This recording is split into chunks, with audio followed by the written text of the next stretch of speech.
The number one contender for the World Heavyweight Championship was determined tonight in a special episode of Raw from Riyadh, Saudi Arabia. Sheamus, Damian Priest, Seth freaking Rollins, and Dirty Dominic Mysterio squared off in a fatal four-way number one contenders match to determine the next challenger to Gunther's World Heavyweight Championship. Elsewhere, Women's World Champion Liv Morgan took her victory lap following her Crown Jewel Championship victory over Nia Jax. Dragon Lee sought to avenge his friend Rey Mysterio against Chad Gable, and Sami Zayn addressed the WWE Universe after coming to the aid of Roman Reigns and the Usos at Crown Jewel. Find out what went down, how it rated, and what it means for the Road to Survivor Series on November 30 with this recap of the Raw after Crown Jewel, for this is Ridiculously Raw. Hey there, welcome everybody to the most must-see show on YouTube and streaming.com today. It is Ridiculously Raw, and I am your host, Anthony Florio, joined as always by good old MF Michael Fletcher. We are awaiting the presence of the phenom Michael Bullock. He should be joining us momentarily.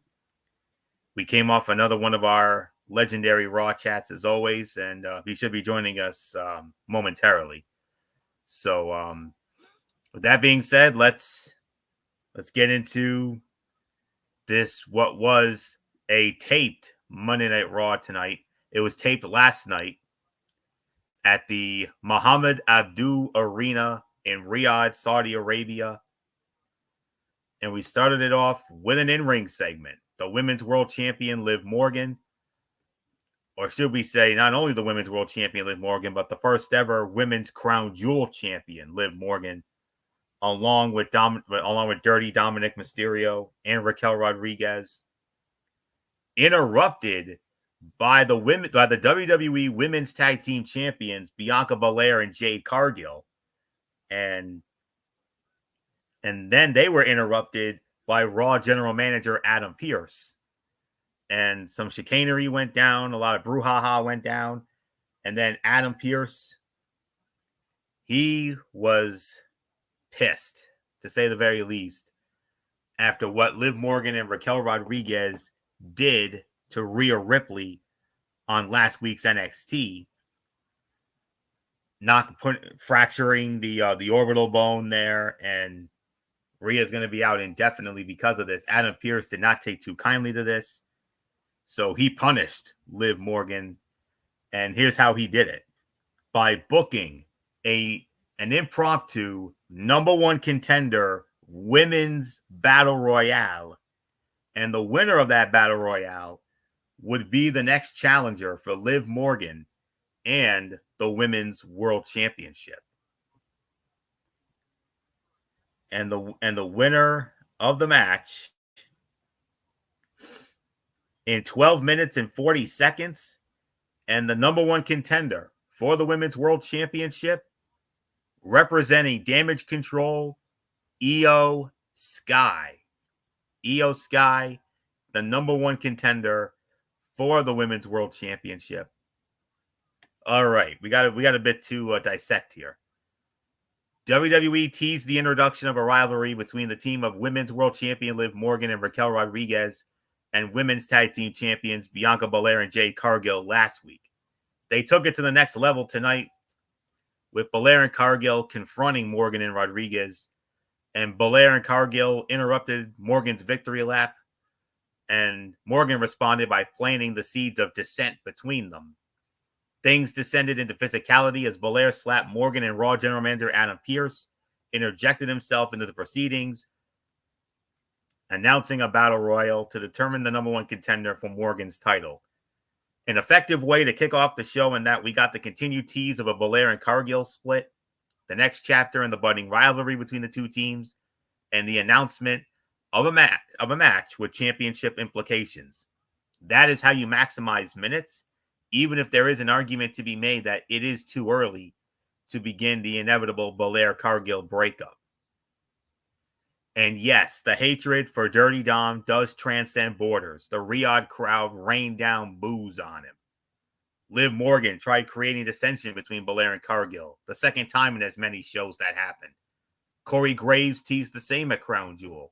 claiming they are individuals at heart, hence their individual entrances. And then Belair slapped the hell out of Morgan, whose face was bright red as the segment concluded. As now, the participants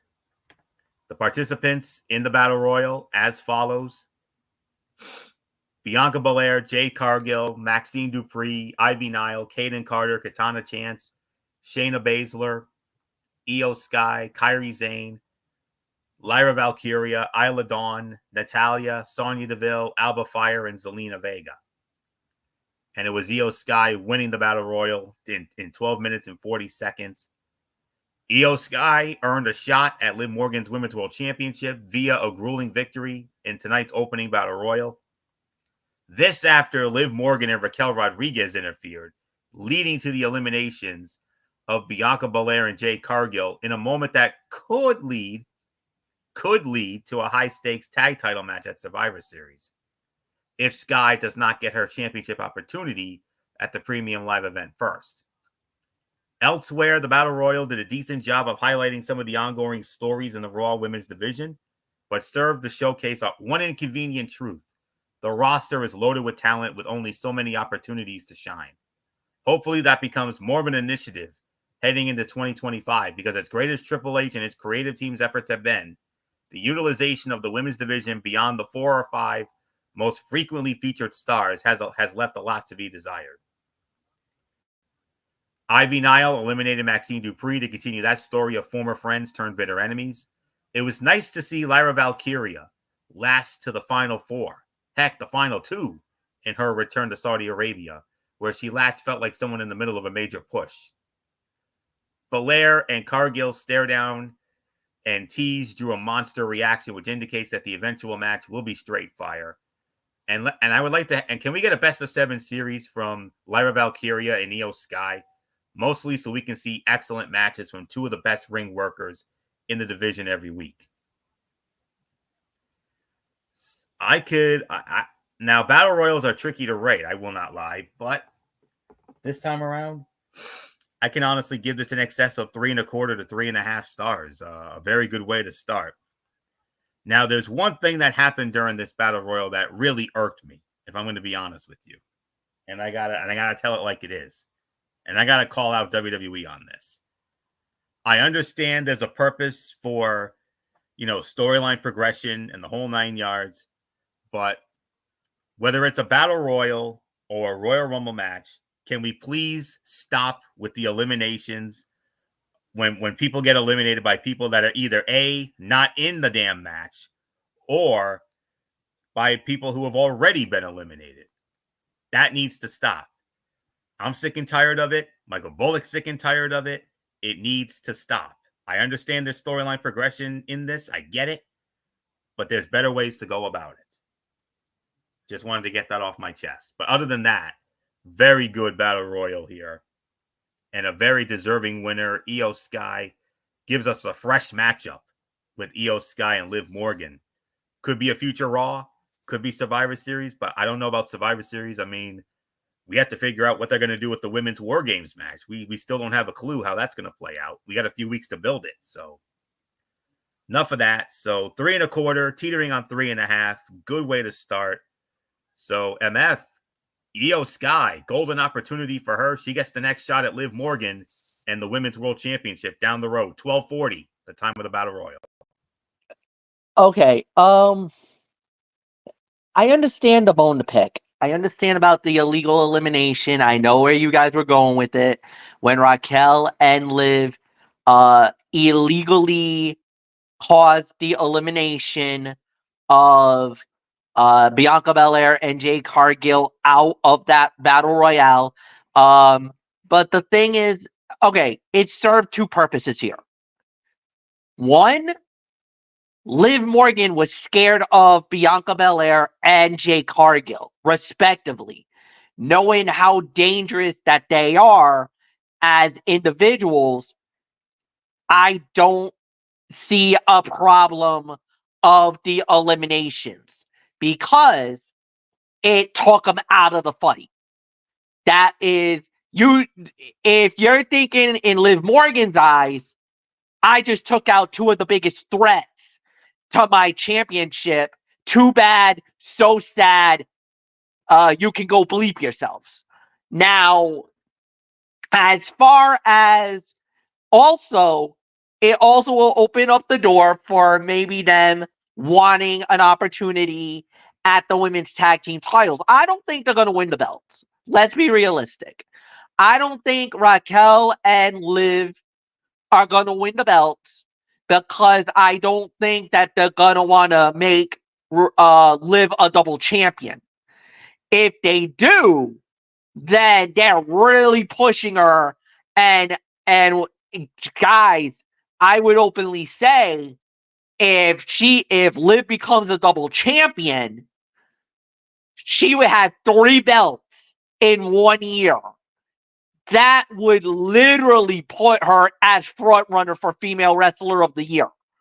At that point, there would be no ifs, no ands, no buts, no argument. Liv Morgan would be front runner for female wrestler of the year if she gets that the women's tag team title, because then women's tag, WWE Women's World Champion, and the Crown Jewel Champion all in 1 year. That's never been done. That's unheard of, and that would cement her as female wrestler of the year. So, I get the argument, I get the sentiment, I get everything that went down. For Io to win it all is absolutely fabulous, remarkable, great.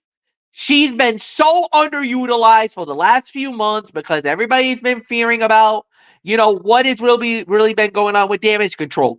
Kairi Sane and Io's been holding it down. Of course, Asuka's been out with injury, and Dakota Kai, she's been out, and now there's rumblings she might be the next one to get cut. There's rumors going around that Dakota Kai, because they cut it 3 talent already, and that there's more rounds of cuts maybe in the future, and Dakota Kai's name's been thrown up there as a possible sacrificial lamb, as they say. I hope that's not the case. I hope she doesn't get cut, because damn it, there'll be a lot of angry people if she goes. So, yeah, there's really nothing more to say. 3.5 stars, Michael Bullock, it's yours. Yeah, 3.25, 3.5 on the Battle Royal.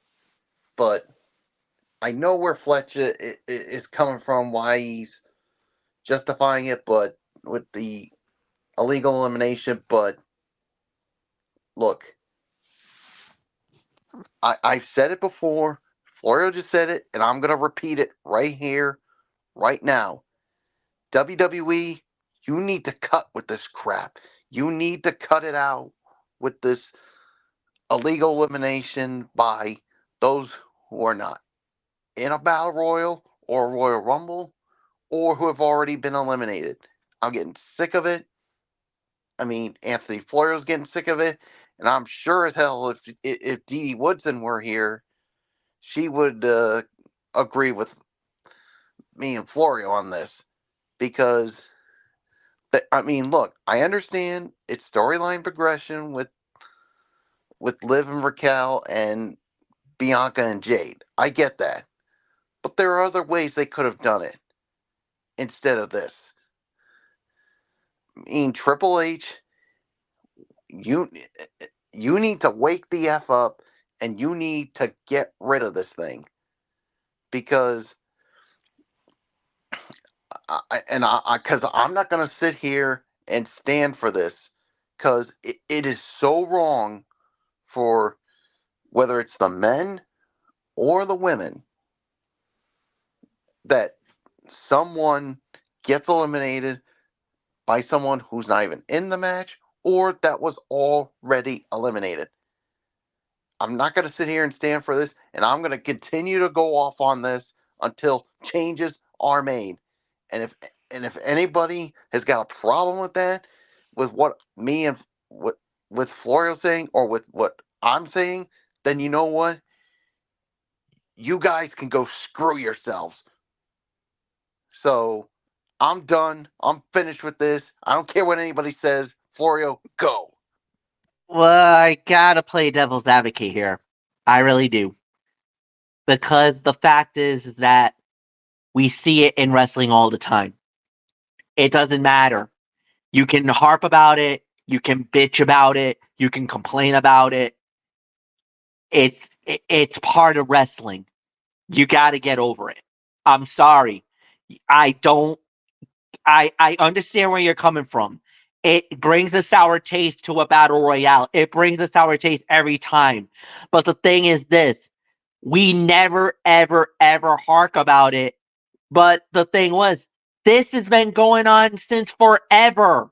It started in 1989 when Hogan eliminated the Big Boss Man. And I don't think none of us were batting a freaking eye when that shit happened in 89, Bullock.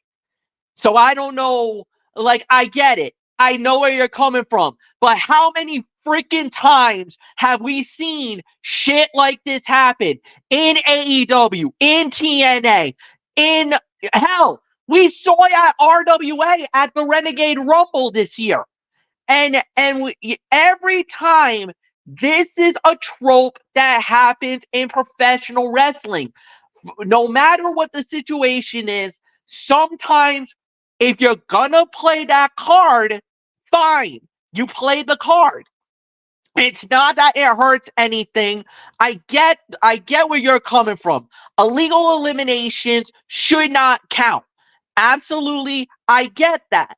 But everybody who's standing out here is like, you're hypocritical because of the fact that this has been happening since the beginning of time, and not one of us, even back then, was batting a freaking eye about any of this crap.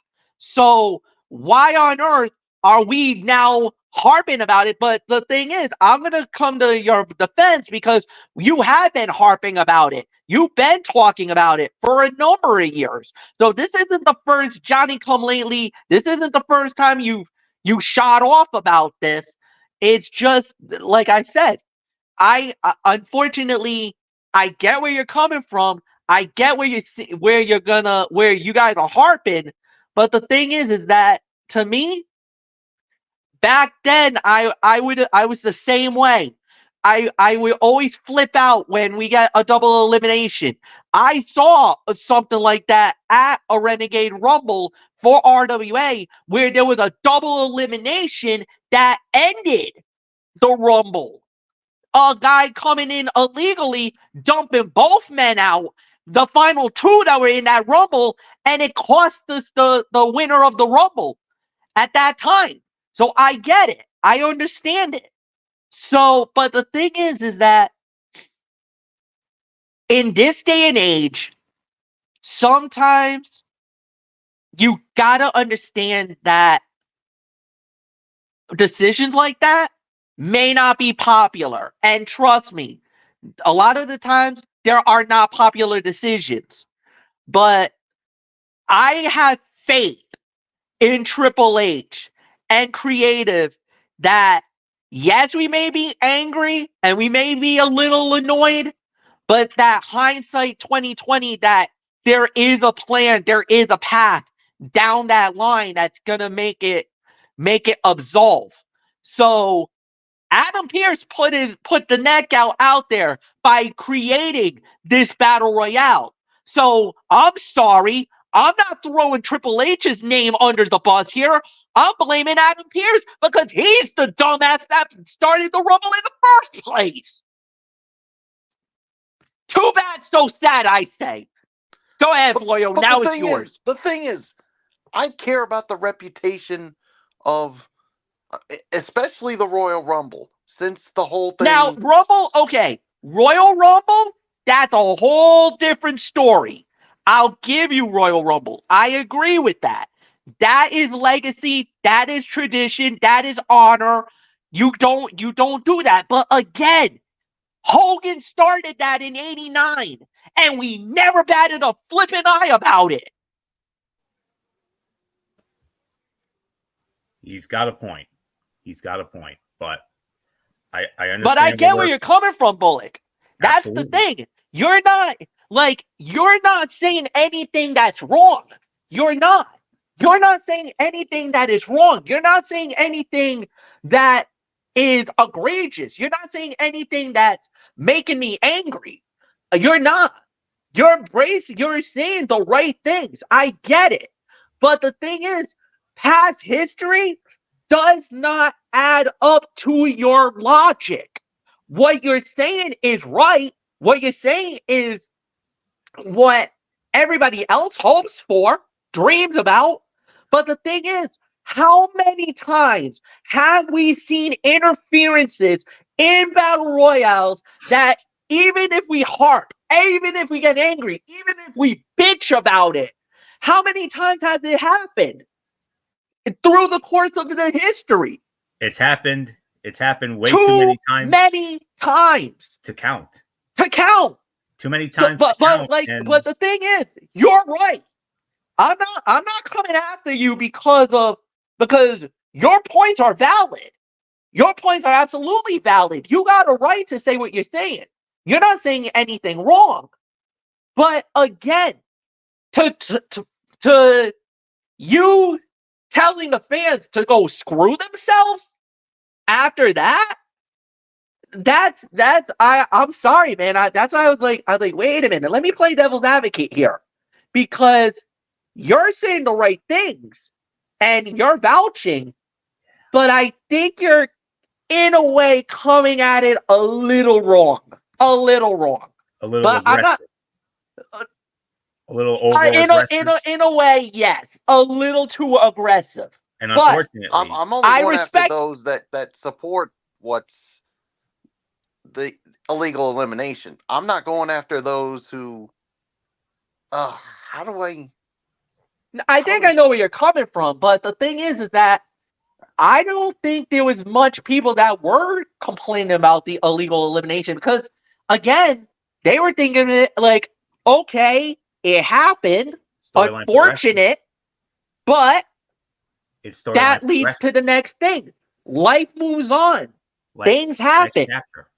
That unfortunately, the thing is, I have respect for the fans. I do. I always do. We all do.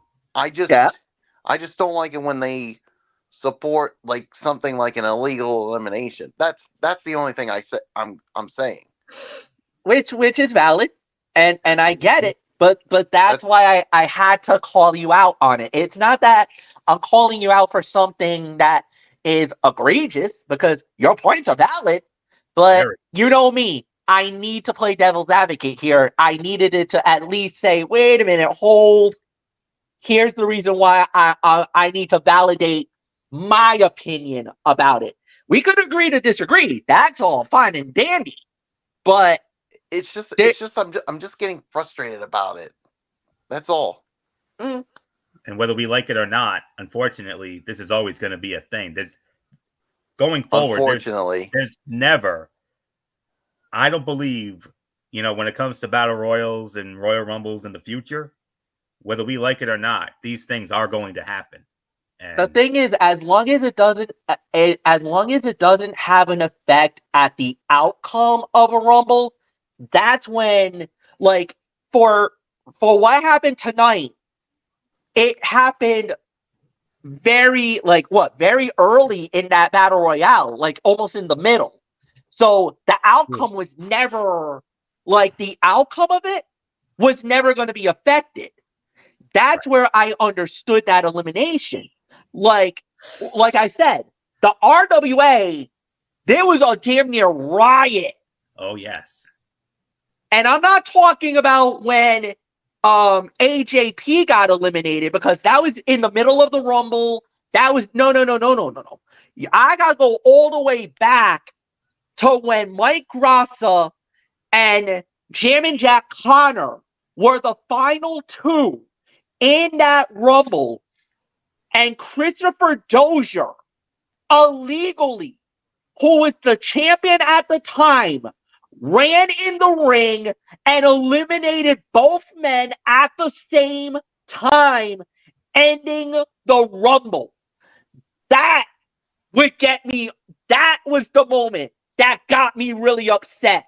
That was the moment that I and everybody in that arena yelled bullshit. That was the moment where we flew off the handle. That was the moment where we were crying foul and saying that was horse crap. Other than that, that was the only time where I was channeling you, Michael Bullock, more than anything else. And they know it. RWA knows that I was pissed off. And a few people knew about it too, because I voiced my effing opinion about it that night. How I wish we were there. Oh no, Florio, you did not want to be there. Okay. You definitely would not wanted to be there. I would have wanted to be there. Oh no, boys. You definitely did not want to be there because trust me, it got bowling shoe ugly. Okay. You wanted Cerebral Viper that night? You got the freaking Cerebral Viper that night. Oh yeah. And I'll say that. Okay. So hopefully we've got that all out of our systems now. So with that, let's Bullock, what was your rating for the Battle Royal? 3 1/4, 3.5. Yeah, 3 1/4, 3.5. I remember he saying that. Okay. Just wanted to be sure. Okay. All right. So with all that, let's continue on here. Then we had a backstage segment. Kathy Kelly interviewed the New Day. The Wyatt Six interrupted with a new video that saw Uncle Howdy confront the abducted Miz, revealing that they always wanted him, never the final testament. And a clip of the Miz promising Bo Dallas and Curtis Axel, leading to that Miz Taraj, that he would make them stars from years earlier, preceded it. Nice touch and some true long-term storytelling. That was like 7 years ago. Yeah, that was MF. Did you want to give a comment about that? This was absolute cinema, ladies and gentlemen. This was absolute perfection. And how smart is the creative to throw that little nugget that if you never caught that years ago, you never would have known that was the thing. And remember, what is the Wyatt Six's motive? Always about things that either hurt or is destroyed or is disrespected in any way. You want to know why they went after him? Now you know why. Because the Miz never gave Bo Dallas that opportunity. He never gave Curtis Axel that opportunity when they were in the Miz Taraj. He promised them all that stuff, all the greatness. And what did he do? He glory hogged the moment for himself. While he was making all the greatness, while he was doing all the success, while he was doing all of the big things in his career, Bo Dallas and Curtis Axel never really broke through. Now, Curtis Axel did become an Intercontinental Heavyweight Champion. So did Bo Dallas. Bo Dallas was pretty big for himself when he was the NXT champion way back when. But they never, ever got any lucky breaks in the main roster. And why? Because The Miz was a selfish prick who thought about himself and not anyone else. Brilliant move by the Wyatt Six. Brilliant move by Uncle Howdy, because they show the world what a fraud and what a piece of shit The Miz really is. Florio, you want to talk about cinema and just absolute beauty? You got it. And it was chef's kiss, as they would say. Man alive. Oof. Boy, bringing the heat tonight, MF. I love it. So, boy, howdy. I don't even know how I'm going to even follow that. I don't even think I can even try. But anyways, let's see here. And it led to a tag team match with the New Day squaring off against the Viking Raiders, War Raiders. I got that on my mind. I don't know why. That's okay. It's all right. Yeah. The War Raiders. Eric and Ivar. War Raiders win the match, 9 minutes and 10 seconds. NMF, we all know what happened here. Kofi had everything in it had it in hand. Xavier tagged himself in. And yet again, more New Day drama. That was a stupid move by Xavier Woods. He literally blew it on that one. He, in the immortal words of our good friend Michael Bullock, he screwed the pooch, you idiot, as he was saying. Yeah, that was unforgivable. Kofi had the match won.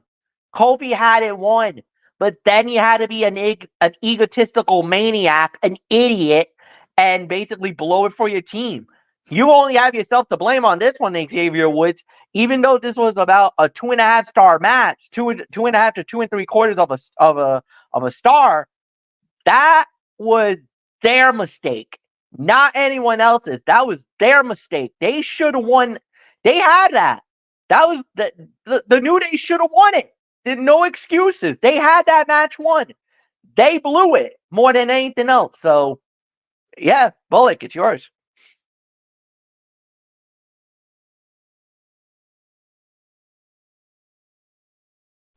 Yeah, 2.5 stars. I mean, Kofi Kingston, he had everything going, and it looked like the New Day was going to win it, and Xavier Woods tagged himself in, and I'm like, you stupid idiot muttonhead. You had everything going this team was going so good, and then Xavier Woods had to be a complete idiot and blow it for the team. The War Raiders took advantage of it, and that's why they got the win here. So this is on you, Xavier Woods. And yes, I know you're going to continue to argument with Kofi Kingston and all that, but this is all on you. So 2.5 stars. It's yours, Florio.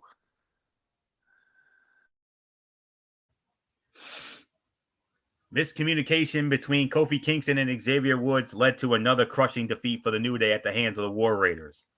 Late in a competitive bout, Kofi set up for trouble in paradise, only for Xavier Woods to tag himself in. Eric and Ivar responded by laying out Kingston and finishing the former King of the Ring off with War Machine for the win. The action was solid, and both Michael Cole and Corey Graves did some of their best work in weeks on the headset, all while New Day continued its downward spiral to what feels like a guaranteed split, and War Raiders built momentum ahead of their upcoming World Tag Team title opportunity. This was another strong segment in a series of them so far tonight. Michael Cole told the story of Eric and Ivar and the serious injuries they have had to overcome to get back to the squared circle.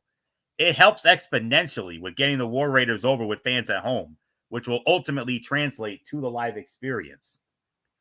And then Corey Graves followed Michael Cole's work by examining the styles of both men earlier in their careers compared to how they compete today.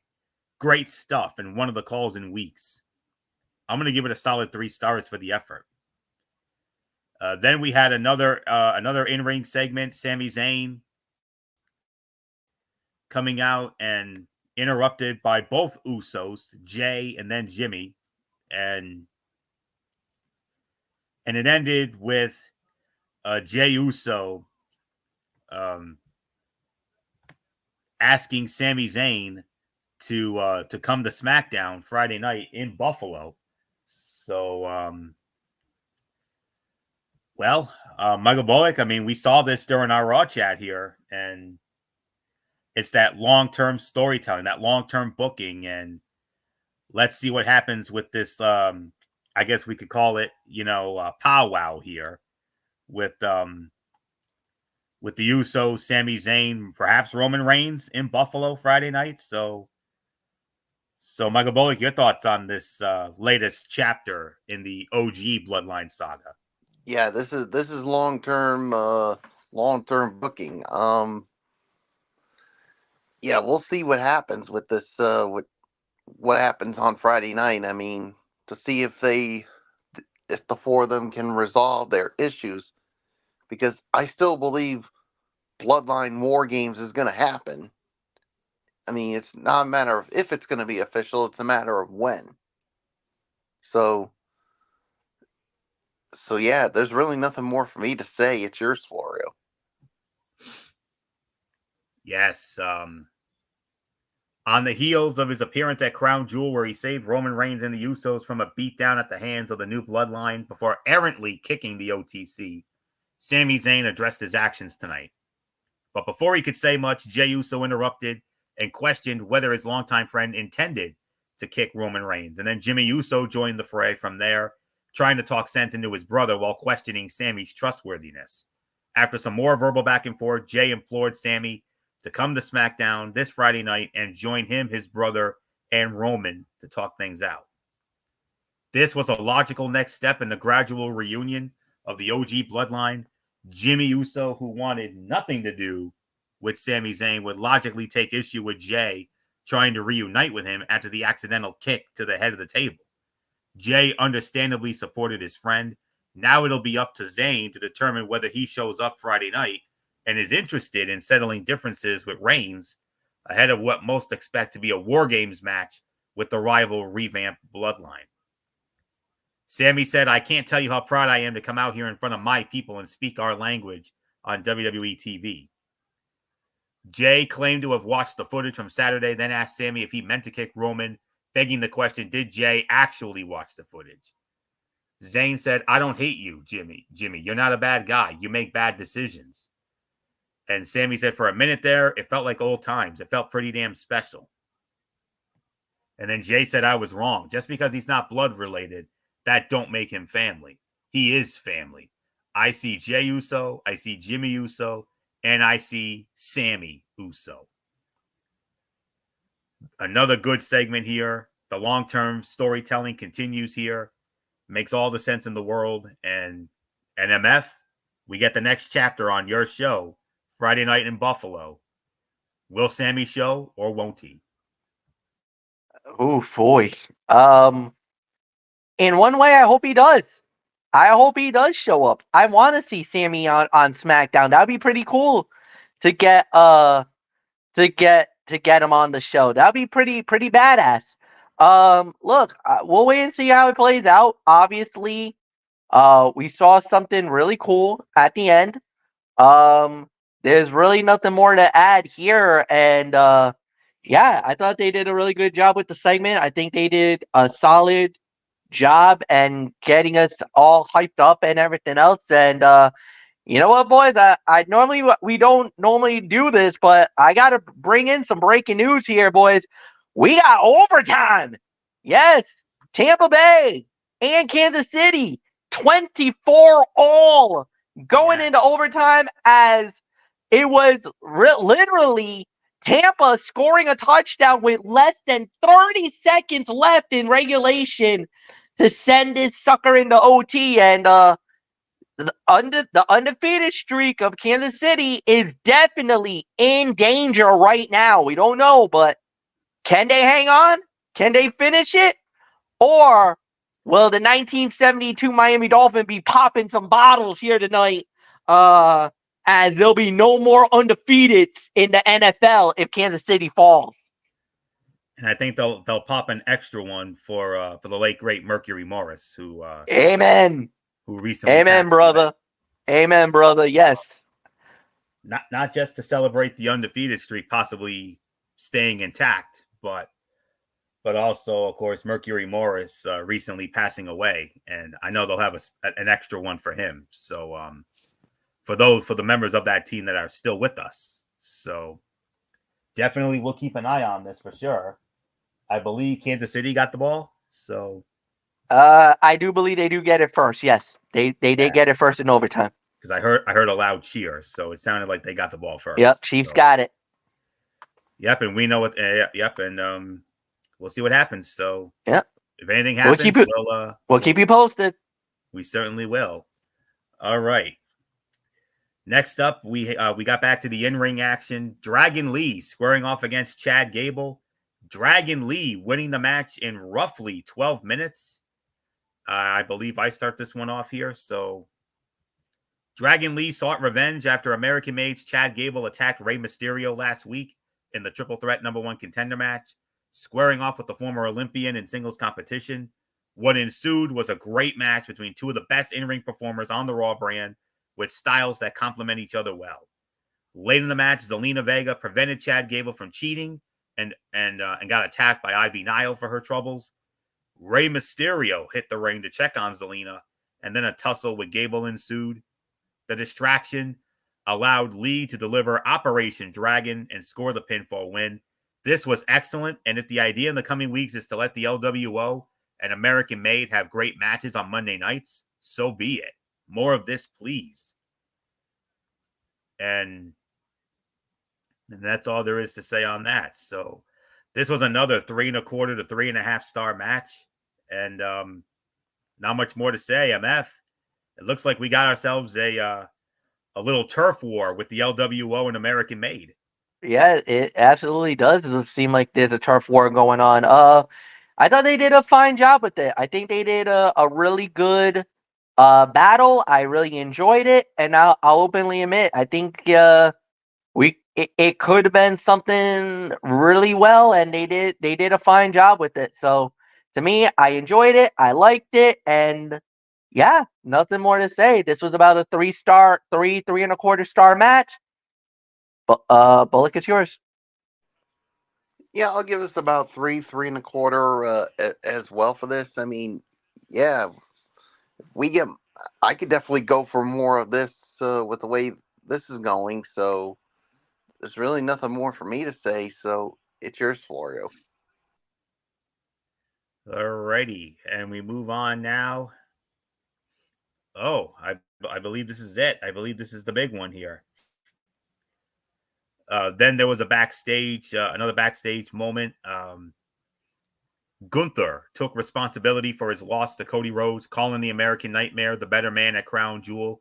He twice took shots at Ludwig Kaiser for not taking care of Sheamus last week, and ended the promo by saying they must both do better.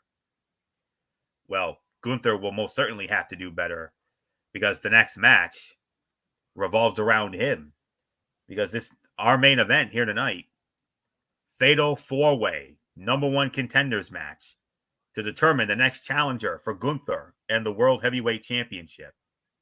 Seth freaking Rollins versus Damian Priest versus Sheamus versus Dominic Mysterio. Winner of the match, 17 minutes and 35 seconds. And the next challenger for Gunther and the Heavyweight Championship of the world, the man that Gunther, quote unquote, took the title from at SummerSlam with help from Finn Balor, the former champion, Damian Priest, wins it in 17:35. MF, at long last, Damian Priest finally gets his rematch. Well, there was hint about that Damian was going to get another shot at the belt. Damian definitely said that he was definitely looking for that opportunity, and they finally gave him the moment. So, I mean, hats off for Damian to get the victory. He worked his tail off. He did what he needed to do, and to get this shot to try to win back the World Heavyweight Championship, to possibly him become El Campeón again. This was incredible. So great win for him. Nothing more to say. And Michael Bullock, I give it to you. Yes, I'll give it a I say about 3.5 to 4. All right, Bullock. I was just about to say that, but yeah, this was definitely the fight of the night. I'll give this about 4 for it. I mean, yes, Damian Priest finally gets his rematch. Obviously, he had Judgment Day business he had to take care of first before getting this, and we'll find out when these two will go down. So nothing more to say. It's yours, Florio. 4 to 4.25 stars. Fight of the night, no doubt about it. Damian Priest will have the opportunity to avenge his SummerSlam loss to Gunther for the World Heavyweight Championship after defeating Dominic Mysterio, Sheamus, and Seth freaking Rollins in the number one contenders fatal four-way match. The Archer of Infamy overcame a devastating tsunami from an interfering Big Bronson Reed to catch Dominic in midair with South of Heaven for the win. The match that preceded the finish was as great as expected given the talent involved. It was physical, featured great storytelling and sequences, and benefited from quality near falls. The work by all involved to present Dominic as someone who might actually belong, only to have him cower as Bronson Reed tore through the babyfaces was outstanding. Speaking of Bronson Reed, he bounced back from Crown Jewel spectacularly here and looks as dangerous as ever after costing Rollins a championship opportunity.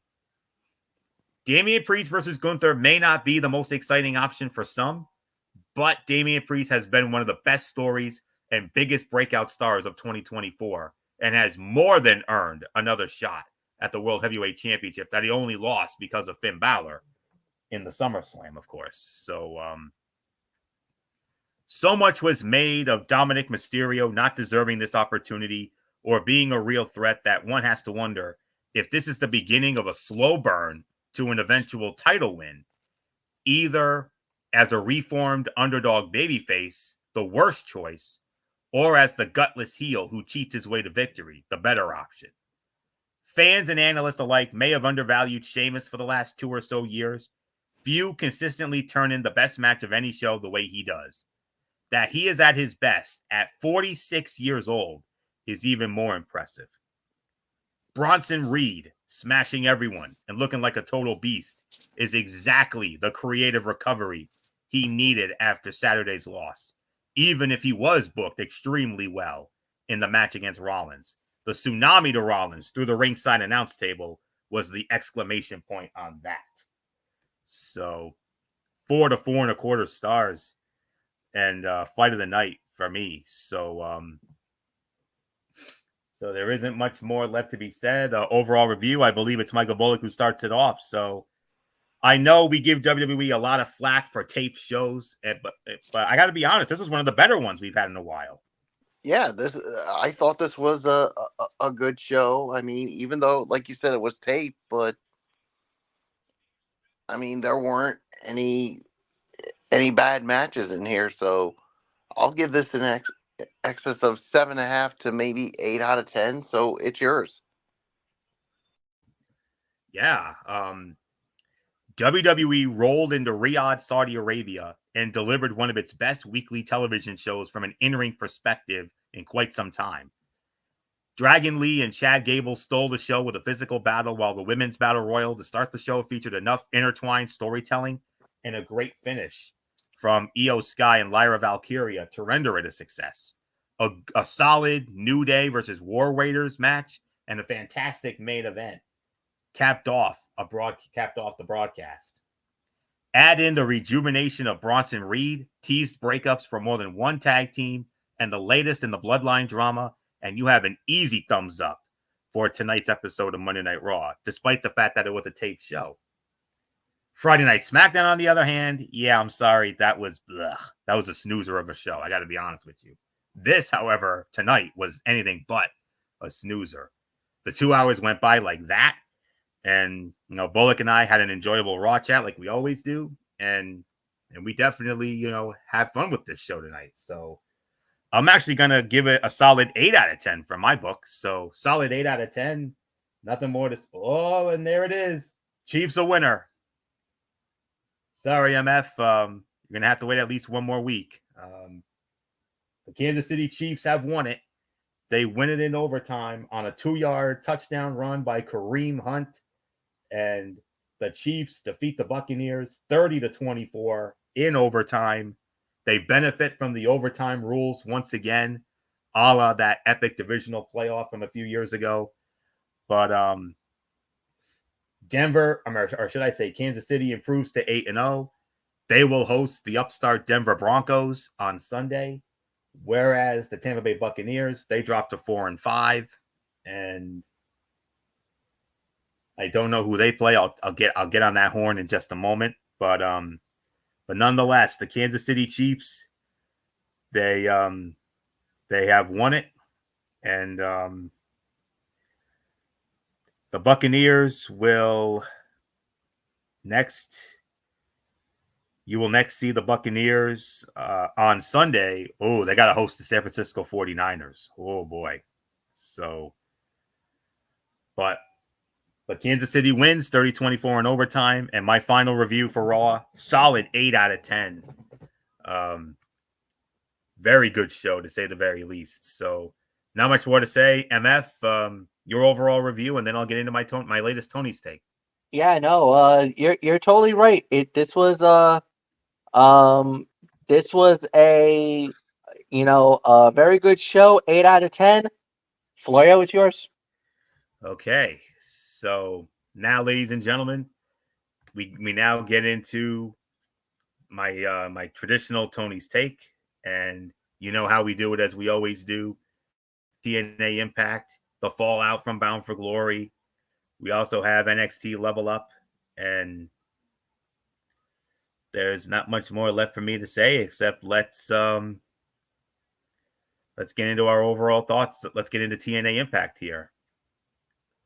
As I said, it was the fallout from Bound for Glory from the Wayne State Fieldhouse in Detroit, Michigan, which is where Bound for Glory was, of course. And here we go. We started it off with an in-ring segment. Frankie Kazarian comes out dressed as Joe Hendry. He mocked Joe Hendry, and that brought out the real Joe Hendry, and it also brought out the TNA World Champion Nick Nemeth, and they were then interrupted by the System, and it leads into a tag team match for later in the night. Eddie Edwards and Brian Myers to square off against Joe Hendry and Nick Nemeth. So it's not the first time that Frankie Kazarian has done anything like that. It's almost you remember he did this a decade ago when he mocked the phenomenal AJ Styles as part of Bad Influence. Now, for me personally, I would have preferred the story of Nick Nemeth turning heel and Joe Hendry being the one to dethrone him, but I'm willing to see where they go with this. And I also don't understand why Santino Marella would refuse granting Joe Hendry a rematch when he saw the interference by John Layfield and has always been about making it right for the good guys. Fun opening segment, though, and really good work from everyone here. And Alicia Edwards, when she does that, do you want to know something? It sounds very similar to Bully Ray when he did the Do You Know Who I Am? And actually, it's Joe Hendry and Nick Nemeth versus Eddie Edwards and Johnny Dango Curtis. My mistake. All right, first match of the night, First Class against the Rascals. First Class wins the match. Solid 2.5-star match. Josh Alexander and the Good Hands, John Schuyler and Jason Hotch. They went up against Eric Young, Steve Macklin, and Jonathan Gresham. The Babyface team wins the match. 3 stars and a strong win for Steve Macklin coming out of Bound for Glory. They probably booked this match exactly like they would have booked it if Sinner and Saint were with Josh Alexander, but they had the travel issues. Except probably for the Josh Alexander leaving mid-match. It's cool that they're still continuing the feud. Danny Luna, one half of Spitfire, squaring off against Ash by Elegance. And Ash by Elegance wins the match. Another 3-star match. Danny Luna is a fantastic talent and would do very well if given a singles run. Solid win for Ash here. That also protected Danny Luna. Lei Ying Lee squared off against Maggie Moore. Lei Ying Lee winning the match. By default, the worst fight of the night, 2 stars. Little rough at times, including one spot where Maggie Moore got dumped on her head. But otherwise, fine enhancement match. And then, after the match was over, we had a return. Savannah Evans is now back in TNA. So business has picked up in the Knockouts division for sure. And then backstage promo from Mike Santana. And then the main event. Joe Hendry and Nick Nemeth squaring off against Eddie Edwards and JDC. Eddie Edwards and JDC winning the match, 3 stars. Building tension between Joe Hendry and Nick Nemeth. Interesting to see where this goes. Are they going to turn Nick Nemeth heel? Or will they keep both men babyface? I don't know. 7.25, 7.5 out of 10. Strong reaction coming out of Bound for Glory as it relates to Joe Hendry not winning the world title. But Joe Hendry's story is not over yet. For now, it seems like they want to keep both Nemeth and Henry babyface, even with John Layfield interfering at Bound for Glory. Remains to be seen where they go with that. Steve Macklin's face run is going to be interesting, and Josh Alexander has been doing fantastic work as a heel. Savannah Evans, a fine addition to the Knockouts division that might be in need of more bodies, especially for the tag team division in the Knockouts. No match in particular that I would recommend from this week, but that's pretty much all I can say there. So easily a solid 7.25, teetering on 7.5 out of 10 for this for last week's show. And I am going to quickly now set the table for this upcoming week's show. And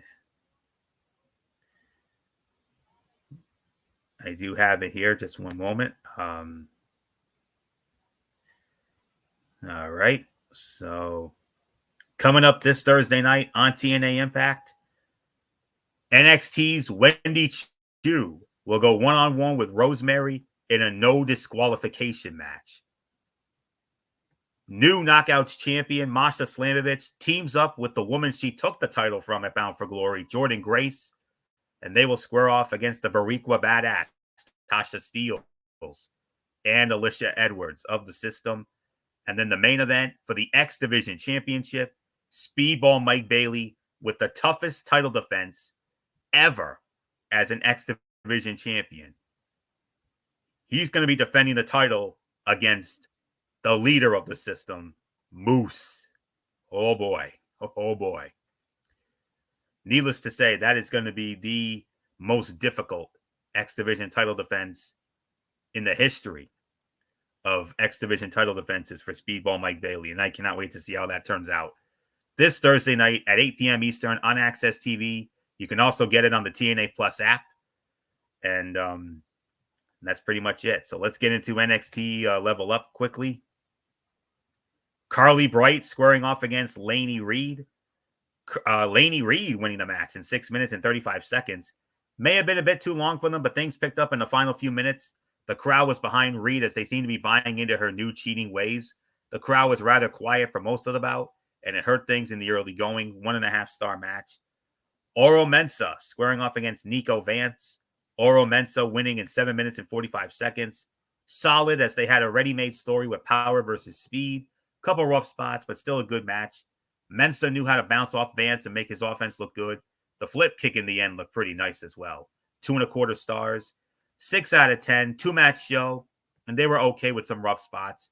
Basically, just your average week of Level Up. The crowd has been a little quiet the last few weeks. I'm hoping we get some more energy as the show continues. An easy watch as always, and I enjoy seeing the new talent develop. So that's all I can say on that. 6 out of 10. And with that, that'll put the bow on this edition of Ridiculously Raw. I want to thank you all so very much for tuning in as always.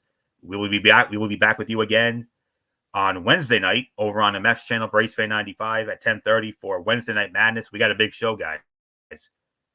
For the first time in a long time, we're going to have the renewal of the Wednesday Night Wars.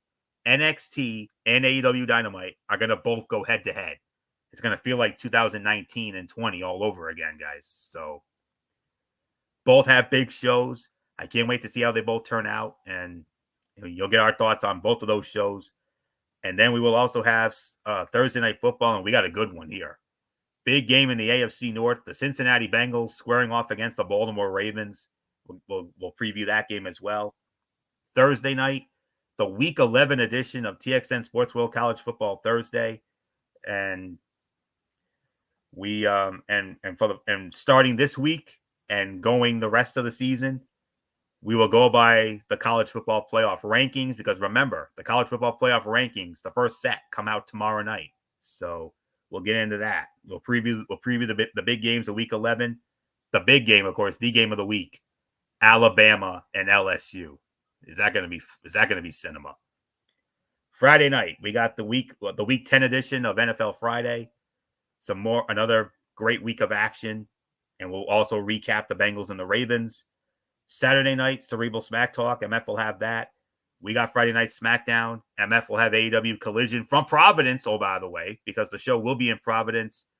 I'm going to tell you right now, the three of us will not be going to that show, to be honest, but MF will have his, well, I'm sure he'll have it in his Mikey's mindset on Saturday night. See how that plays out. And then 1 week from tonight, we do it all again. Ridiculously Raw, back to the live shows, and we continue on the road to the Survivor Series War Games. So we review Raw and my latest Tony's take on TNA Impact and NXT Level Up as always, and that's it. So until Wednesday night for Wednesday Night Madness over on the MF channel, Raceway 95. This is Anthony Florio here for good old MF Michael Fletcher, for the Phenom Michael Bullock, and in spirit, always and forever, our First Lady, the one and only Twisted Angel Didi Woodson. You know the routine, everybody. Thumbs up. Talk to you later. Yeah, throw the Fortune 4 style. Bye for now, my friends. God bless. Be good to each other. Have a blessed couple of days. And until tomorrow night, or should I say Wednesday night for Wednesday Night Madness, you've been watching Ridiculously Raw right here on the Tone 25 on YouTube and StreamYard.com. And remember, my friends, no matter what anyone tells you beyond anything else, wrestling is indeed actually real. For everybody who has been a part of this one, for now, Anthony Florio, so long, and bye, everybody. Bye.